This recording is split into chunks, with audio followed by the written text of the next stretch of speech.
উত্তেজিত ভাব দেখাচ্ছে। স্বামী না থাকার কারণে তার মনের আশা ইভা পূরণ করতে পারছে না। যে বয়সে তার স্বামী নিয়ে আনন্দ করার কথা, আর সেই বয়সে স্বামী হারিয়ে বিধবা হতে হয়েছে ইভাকে। ড্রয়িং রুমে বসে আছে পরিবারের সবাই। আজকে দোলা বেগমের বাড়িতে ইভার বাবা এসেছে। ইভা হচ্ছে এই বাড়ির বউ। ইভার স্বামী মারা গিয়েছে 3 বছর হয়েছে। অল্প বয়সে স্বামী হারিয়ে বিধবা হতে হয়েছে ইভাকে, তাই ইভার বাবা ইভাকে নিতে এসেছে। মোমিন সাহেব দোলা বেগমকে বলল, বেয়ান সাহেবা, আমি আমার মেয়েকে নিতে এসেছি। অল্প বয়সে আমার মেয়ে তার স্বামীকে হারিয়েছে, তাই আমি চাই না আমার মেয়ে এখানে থেকে কষ্ট পাক। দোলা বেগম বলল, আপনার মেয়েকে আমি সবসময় আমার মেয়ের মতোই জেনেছি। আপনার মেয়ের জন্য আমারও মায়া হয়, কিন্তু আমি আপনার মেয়েকে নিয়ে যেতে দেব না। আপনার মেয়ে আমার মেয়ে হয়ে বাড়িতেই থাকবে। এমন সময় বাহার মনে মনে ভাবছে, যদি ভাবি চলে যায় তাহলে তো আমার জন্যই ভালো হয়। বাহার বলল, মা, ভাবির বাবা যখন এসেছে ভাবিকে যেতে দাও। ভাবি এখানে থেকে আর কি করবে? জেসি বলল, তোমার জামাই ঠিকই বলেছে, আমার ভাই আর নাই, তাহলে ভাবি এখানে থেকে কি করবে? জেসি আর বাহার কখনো চাইতো না ইভাই বাড়িতে থাকুক। ইফতি মারা যাওয়ার পর অনেকবার চেষ্টা করেছে বাড়ি থেকে বের করতে, কিন্তু দোলা বেগমের জন্য বের করতে পারেনি। দোলা বেগম বলল, ইভাই বাড়িতেই থাকবে, আমি আমার মেয়েকে বাড়ি থেকে কোথাও যেতে দেব না। ইভা চুপ করে বসে রইল, কোনো কথাই বলছে না। আর বলার বা কি আছে? মোমিন সাহেব বলল, ঠিক আছে, আমার মেয়ে এখানেই থাকবে। তারপর ইভাকে বলল, মা, এটা তোর শ্বশুর বাড়ি। যেদিন থেকে তোকে বিয়ে দিয়েছি সেদিন থেকেই বাড়ি হয়ে গেছে তোর, আর আমি বাবা হয়ে গেছি পর। আমাকে মাফ করে দিস মা। রান্নাঘরে রান্না করছে জেসি। এমন সময় বাহার এসে বলল, তোমার খুব আদর পেতে ইচ্ছে করছে, আসো রুমে আসো, তোমাকে একটু আদর করব। বাহার সময়ে সময়ে জেসিকাকে সবসময় ডিস্টার্ব করত, আজও তাই করছে। জেসি বলল, আমার এখন রান্না করতে হবে, আর দিনের বেলায় আমার এসব ভালো লাগে না। তুমি যখন তখন আমাকে ডিস্টার্ব করতে চলে আসো। এখন রান্নাঘর থেকে যাও, পরে তোমাকে আদর করব। বাহার জেসির কথা না শুনে বাহার জেসিকে জোর করে ধরে নিয়ে আসলো। ধরে নিয়ে ঘরে ঢুকে পড়ল। এদিকে ইভা গোসল করবে, তাই কাপড় নিয়ে ওয়াশরুমের দিকে যাচ্ছে। হঠাৎ ঘরের ভেতর থেকে একটা শব্দ শুনতে পেল। ইভা শব্দ শোনার পর ইভা লুকিয়ে দেখার ইচ্ছে হলো। ইভা লুকিয়ে লুকিয়ে দেখতে লাগলো রুমের ভেতর বিছানার উপর আনন্দ করে যাচ্ছে। এই অবস্থা দেখে ইভা তার স্বামীর আদরের কথা মনে পড়ে গেল। অনেকদিন পর তার স্বামীর আদর পেতে ইচ্ছে করছে। জেসি আর বাহার তাদের চাহিদা মিটিয়ে যাচ্ছে। তারা দরজা বন্ধ না করার কারণে সব কিছু দেখে নিচ্ছে ইভা। ইভা নিজেকে সামলে না রাখতে পেরে ওয়াশরুমের ভেতর চলে গেল। ওয়াশরুমের ভেতর গিয়ে হাতে থাকা কাপড়গুলো রেখে নিজের চাহিদার জন্য নিজের শরীরে নিজেই হাত চেপে ধরে উত্তেজিত ভাব দেখাচ্ছে। স্বামী না থাকার কারণে তার মনের আশা ইভা পূরণ করতে পারছে না। যে বয়সে তার স্বামী নিয়ে আনন্দ করার কথা, আর সেই বয়সে স্বামী হারিয়ে বিধবা হতে হয়েছে ইভাকে। ইভা কান্না করতে শুরু করলো। স্বামী মরার দুঃখটা ইভার চোখে মুখে ভেসে উঠল। রাতের বেলা ইভা বিছানার উপর শুয়ে আছে, কিন্তু ইভার চোখে ঘুম নেই। দিনের বেলায় বাহার আর জেসি যা করেছে তা বারবার ইভার চোখে ভাসছে। এমন সময় ইভার বাড়ির কাজের লোক নিলয় ঘরে আসলো। নিলয় এসে দেখতে পারল ইভা একটু এলোমেলো হয়ে আছে। নিলয় ইভার দিকে তাকিয়ে আছে আর মনে মনে ভাবছে, আমি যদি এই নৌকার মাঝি হতে পারতাম তাহলে অনেক ভালো লাগতো। ইভা নিলয়ের দিকে তাকিয়ে আছে। নিলয় বলল, ভাবি, আপনাকে ভাত খাওয়ার জন্য চাচি ডাকছে, সবাই আপনার জন্য বসে আছে। ইভা বলল, আমার খুব খিদে পেয়েছে, আমাকে কিছু খাওয়াবি তুই? নিলয় বলল, আমি রান্না করেছি, আপনাকে খাওয়ার জন্য ডাকছে। ইভা তখন নিলয়ের হাত ধরে ফেলল আর বলল, আমার শরীরের খিদা মিটিয়ে দে। নিলয় ভয় পেয়ে গেল, তবুও নিলয় চেয়েছিল একটা সুযোগ নেবে। সুযোগ যখন পেয়েছে হাতছাড়া করেনি নিলয়। ইভাকে জড়িয়ে ধরে খাটের উপর শুয়ে ফেলল। কিছু সময় যাওয়ার পর বিছানার উপর শোয়া থেকে উঠে বসলো।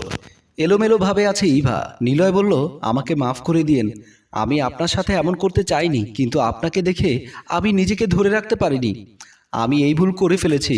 ইভা বলল, তোমার এই ভুলের জন্য আজকে আমার মনে শান্তি খুঁজে পেয়েছি। নিলয় বলল, আপনি খুশি হয়েছেন? এমন কথার জবাবে ইভা মুচকি হাসি দিয়ে বসে রইল। নিলয় আর বুঝতে বাকি রইল না ইভা খুশি হয়েছে। নিলয় মনে মনে ভাবছে, আজকে যখন সুযোগ পেয়েছি তাহলে মাঝে মাঝেও পাবো। আমি এই বাড়ির কাজ কখনোই ছাড়বো না, এই নৌকার মাঝি হয়ে থাকবো। পরের দিন সকালবেলা রান্নাঘরে রান্না করছে ইভা। ইভাকে আজ একটু হাসি খুশি লাগছে। মনে হচ্ছে ইফতি বেঁচে থাকলে এমন খুশি হতো না। খুশি হবার কারণ হচ্ছে নিলয়। নিলয় ইভাকে কাল রাতে তাকে স্বামীর আদর দিয়েছে। এমন সময় রান্নাঘরে আসলো ইভার শাশুড়ি দোলা বেগম।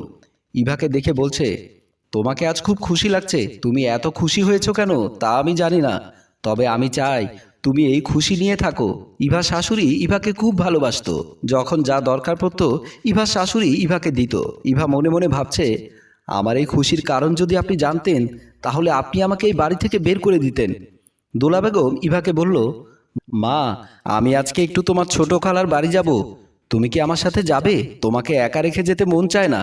ইভা মনে মনে ভাবছে, আপনি বাড়িতে না থাকলে তো আমার জন্যই ভালো হয়। ইভা তার শাশুড়িকে বলল, মা, আমার কোথাও যেতে ইচ্ছে করছে না, আপনি চলে যান। দোলা বেগম বলল, ঠিক আছে মা, আমি চলে যাচ্ছি, তুমি একটু সাবধানে থাকবে, তোমার কিছু দরকার পড়লে নিলয়কে বলবে। এ কথা বলে দোলা বেগম চলে গেল। দোলা বেগম চলে যাবার পর ইভা নিলয়ের কথা মনে করে ভাবছে, সুযোগ যখন পেয়েছি নিলয়কে ডেকে নেই। নিলয় ড্রয়িং রুমের সোফায় কাজ করছে। এমন সময় ইভা এসে বলল, রুমে চলো, বাড়িতে কেউ নেই, এই সুযোগ আমরা কাজে লাগাই, তোমাকে ছাড়া আমি আর থাকতে পারছি না। নিলয় বলল, তাহলে দেরি করছো কেন? চলো রুমে যায়। কিছুদিন পর বাহার আর জেসি রাতের বেলায় সময় কাটিয়ে বিছানার উপর বসে। জেসি বলল, চলো গোসল করে আসি। বাহার বলল, আমি এই শীতে গোসল করতে পারবো না, আর তাছাড়া আমি তোমার সাথে আরো দুবার যেতে চাই। জেসি বলল, তুমি আমাকে বিয়ে না করে একটা মেশিনকে বিয়ে করতে, তোমার যখন ইচ্ছা তুমি কাছে পেতে। বাহার বলল, এখন আমাদের কোনো সন্তান হয়নি, যখন একটা সন্তান হয়ে যাবে তখন কি তোমাকে এত কাছে পাবো? জেসি বলল, তাহলে কি আমার সন্তান হলে আমাদের ভালোবাসা কমে যাবে? তুমি আমাকে কম ভালোবাসবে? বাহার বলল, আমি এইসব কথা বলিনি, এমনি বললাম। জেসি বলল, চলো এবার গোসল করে আসি। জেসি বাহারকে জোর করে ঘরের বাইরে নিয়ে আসলো। ঘরের বাইরে এসে দেখতে পেল ইভা বেসিনের সামনে দাঁড়িয়ে বমি করছে। এই দেখে জেসি তার মাকে ডাকতে লাগলো। জেসির ডাক শুনে দোলা বেগম বেরিয়ে আসলো। রান্নাঘরে শুয়ে আছে কাজের ছেলে নিলয়, সেও ডাক শুনে চলে আসলো। সবাইকে একসাথে দেখে ইভা মাথা নিচু করে রইল। ইভা ভয় পেয়ে আছে। জেসি বলল, মা, তোমার বৌমা মা হতে চলেছে। বাহার বলল, এত ভালোবেসেছেন, তার ভালোবাসার প্রমাণ দিচ্ছে আপনার বৌমা। ইভা কান্না করে যাচ্ছে। কোনো কথা না বলে কাজের ছেলে নিলয় মাথা নিচু করে রইল। তার কিছু বলার ছিল না। নিলয় আর কি বলবে কাজের ছেলে হয়ে। বাহার বলল, মা, এসব কথা কেউ জানলে খুব সমস্যা হয়ে যাবে, তাই দেরি না করে বাড়ি থেকে বের করে দাও। দোলা বেগম বলল, আমি তো এই মেয়েকে বাড়ি থেকে বের করে দেব, তার আগে আমার জানতে হবে কে এমন সর্বনাশ করলো। ইভা চুপ করে দাঁড়িয়ে আছে, কান্না করছে। এমন সময় কাজের ছেলে নিলয় বলল, ভাবির কোনো দোষ নাই, যা করেছি আমি করেছি, ভাবির পেটে সন্তানটা আমার। জেসি বলল, আমাদের বাড়িতে কাজ করে আমাদের সম্মান নিয়ে খেলেছিস? মা, নিলয়কে সহ এই বাড়ি থেকে বের করে দাও। দোলা বেগম বলল, দাঁড়া, তোরা কোনো কথা বলিস না, যা বলার আমি বলবো। তারপর ইভাকে বলল, মা, আমি তো তোর বিয়ে দিতে চেয়েছিলাম, আমাকে বলতে পারতি তুই, তাহলে তো আর এমন হতো না। ইভা বলল, আমি ভুল করে ফেলেছি মা, আমাকে মাফ করে দিন, আমি আপনার সম্মান নিয়ে খেলেছি, আমাকে এই বাড়ি থেকে বের করে দিন। কিন্তু মা, নিলয়ের কোনো দোষ নেই, ওকে এই বাড়ি থেকে বের করে দিয়েন না। দোলা বেগম বলল, আমি কাউকে এই বাড়ি থেকে বের করব না, আমি তোমাদের বিয়ে দেব।